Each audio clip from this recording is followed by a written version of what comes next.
you're thinking about being a lease driver, you're thinking about going in the owner route, you send me questions. What do I need to know before I become an owner route? What do I need to know before I become a lease driver? Should I just take what this company is telling me and lease is just better? Well, things you probably should have in control before you become a lease op today.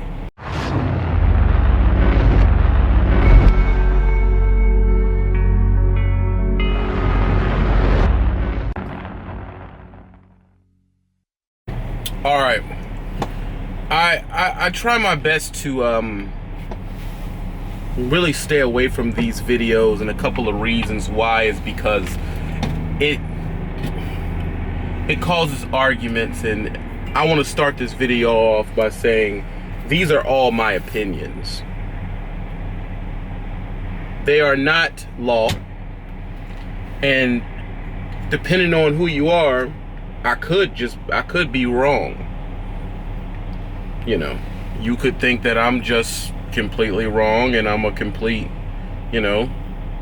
douche and all of the above. But I will say this is just my opinion. You know, take it how you will. If you don't agree, comment at the bottom and tell me I'm full of BS. But things you should know are things you should be aware of. Okay, you're at a mega carrier. We'll assume that's where 80% of everybody starts from. If you started from somewhere different, whatever. But most people are gonna start from a mega carrier. When you get in there, you're gonna go through school. You're gonna be in you're gonna be in school. They're gonna hint at lease. You're gonna think, no, I'm not ready for that. I'm not interested in that right now. You're gonna get to the trainer's truck. You're gonna drive. He's gonna hint at lease.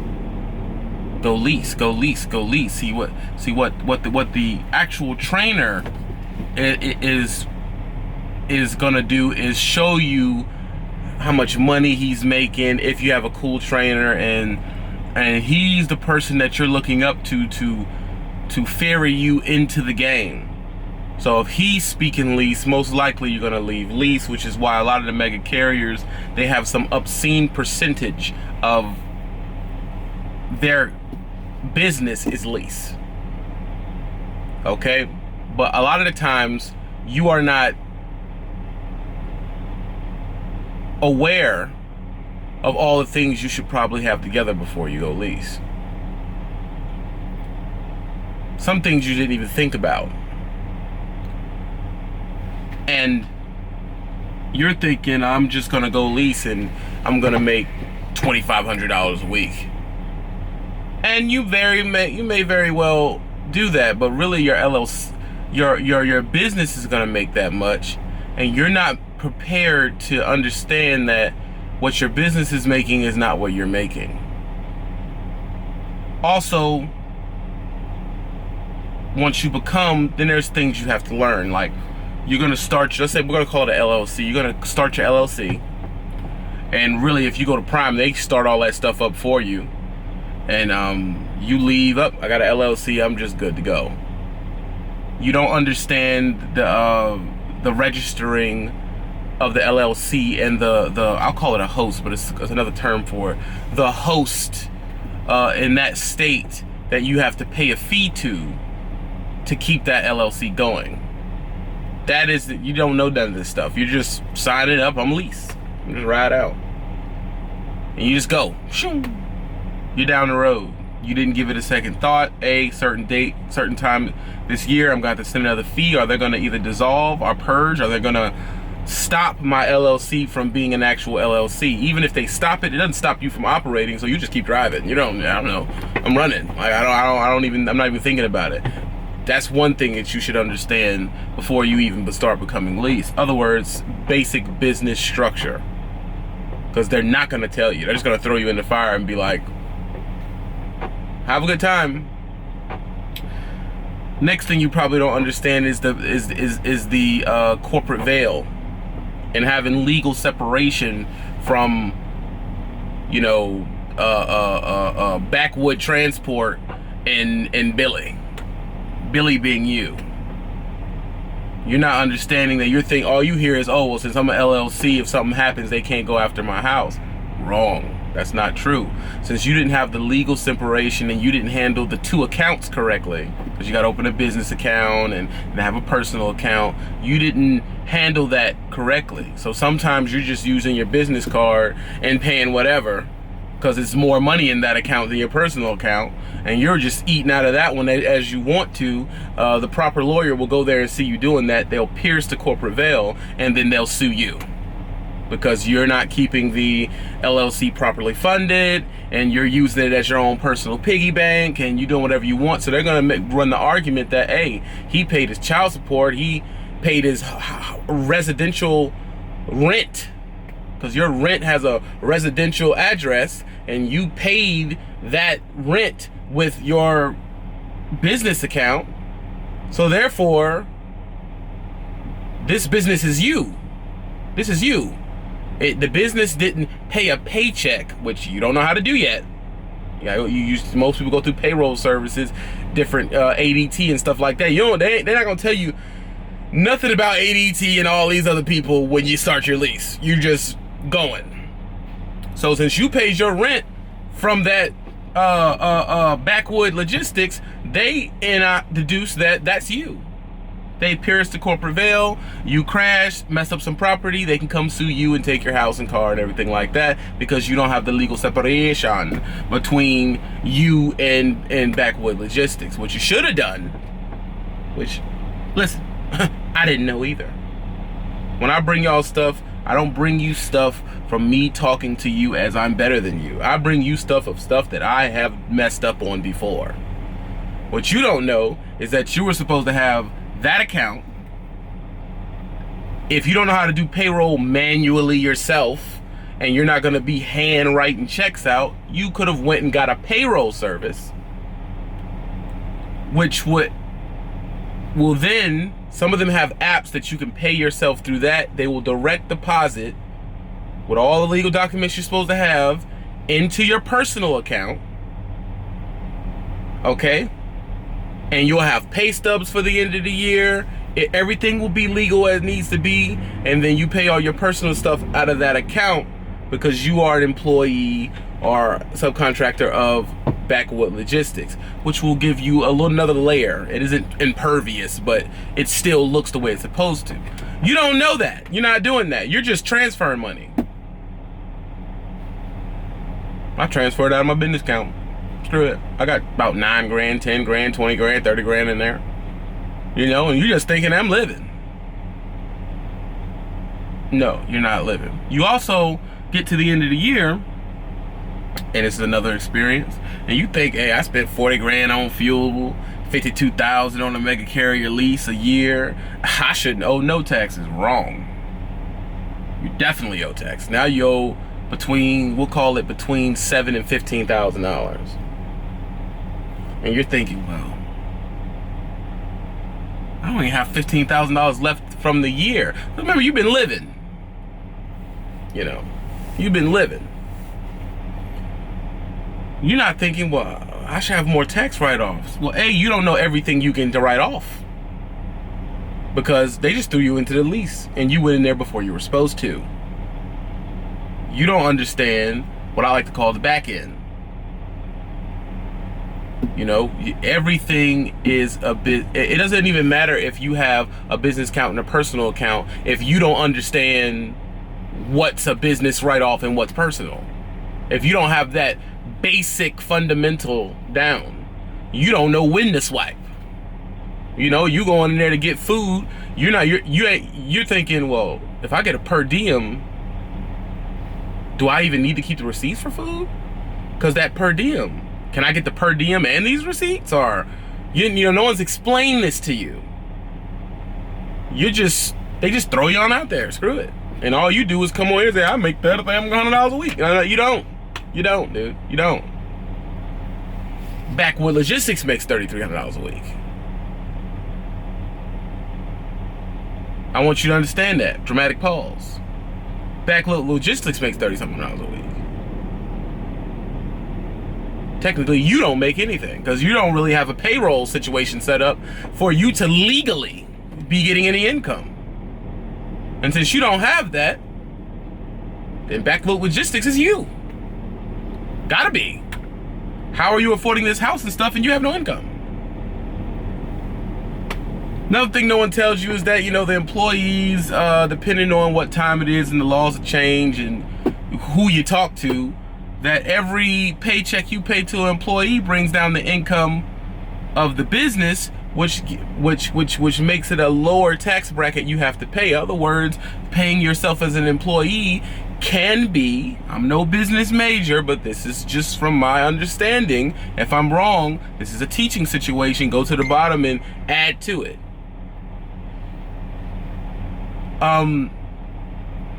It's a tax write-off. So if you would have paid yourself through the payroll service, would you have even owned that 15 grand? Someone may say no, you wouldn't have owed it, because I mean, you know, you had to pay that out. It probably would have dropped your income, let's say $30,000. You'd have had another $30,000 in a deduction, which would have brought whatever your ending result number down by 30,000. Meaning, if you made 50 grand in profit, but you used a payroll service and you paid $30,000 out the billing, technically they would only been able to tax you for $20,000. No one explained that to you. No one explained it. So you just ain't been doing it. Screw it. You see what I'm saying? That's why when the old heads tell you, look, you ain't ready to do this, you need to make, they're not lying to you. They're not lying to you. If you don't have someone, let me tell you something. If you don't have someone in your corner that's gonna Barney feed that to you, you don't need to be signing no lease. You need to be riding as a company driver and getting your research together about running a business. You need to be listening about payroll, listening about tax, listening to tutorials about payroll, tax, what certain deductions are, what certain business classifications mean for taxes, like how does a S Corp get taxed versus a LLC get taxed versus a C Corp get taxed versus a sole proprietor get taxed. You need to understand all of those ins and outs before you ever sign any lease paper. If you don't know these things, you should not be driving, you should not be a subcontractor, you should not have a business. You shouldn't. And really what the industry is doing by just throwing you in there and you not knowing these things, they're doing a major disservice to people they're throwing in these leases. They're just getting off the street and saying, be a lease driver, goodbye. And these people have no, we have no formal education or understanding of the structure that needs to understand on the back end.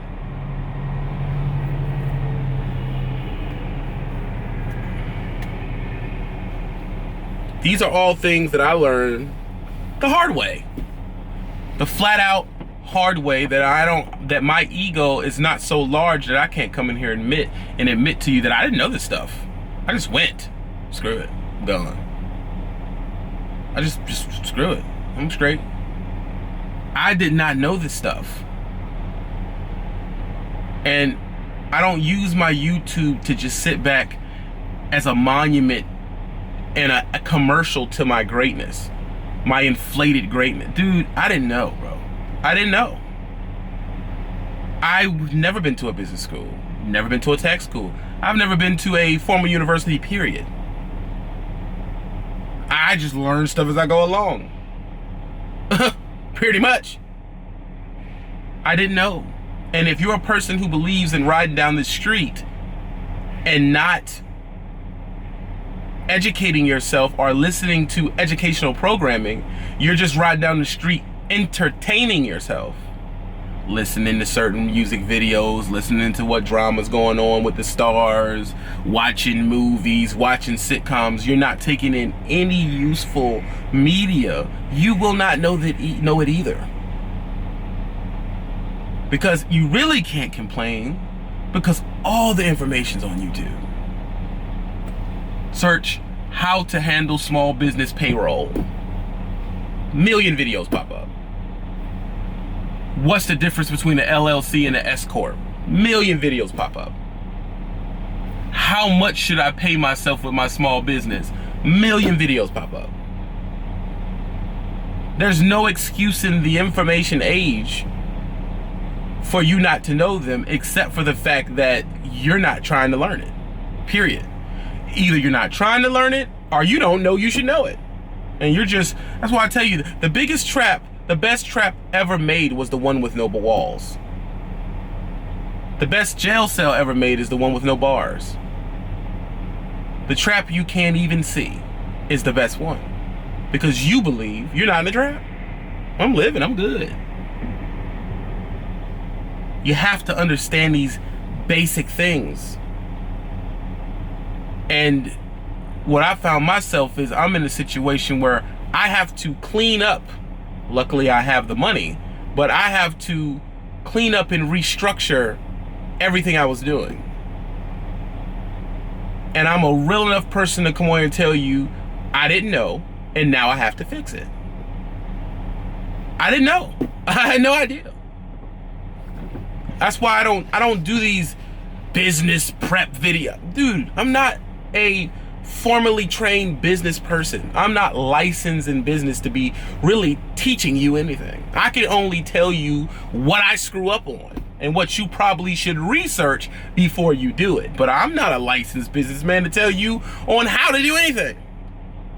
I can just say, hey, screwed up. This is what I did. Check out for this. Watch yourself. That's all I can tell you to do is watch for the hook. That's it. Now you're supposed to take the fact that I have just said it and then go look around and do some research. See, all of us come from different backgrounds on here, and some of us they understand these things, and they may use that as a snobby angle and just be like, well, I knew that and I'm smart, and I don't do that, man, because I understand that everybody doesn't come from that background. Okay, trucking is a job that pulls people that it's one of the last industries that you can pull yourself up by your bootstraps. And you're pulling people out of the blue collar situation, used to getting a W-2, waiting on tax time situation, inner city situation, never having money before situation. You understand, when I came into trucking, I didn't have a bank account. No bank account. Hadn't had one. I would get paid, I would cash my check, and just stuff wads of cash into my pocket. And that's how I lived. I had no bank account, no understanding of nothing. Everybody doesn't come from the same place. So when you hear some people, you say, oh, they actually teach you. Sometimes it sounds really snobbish the way well, you shouldn't know nothing. Everyone watches this. Everyone watches these videos. You don't know who's watching and what they know. They could have stumbled upon trucking, and they're finally the first ones in their generations of hood or trailer park lifestyle. They're the first ones to get some money, and they have the determination and the work ethic, and just may not have intricate small pieces. You don't know.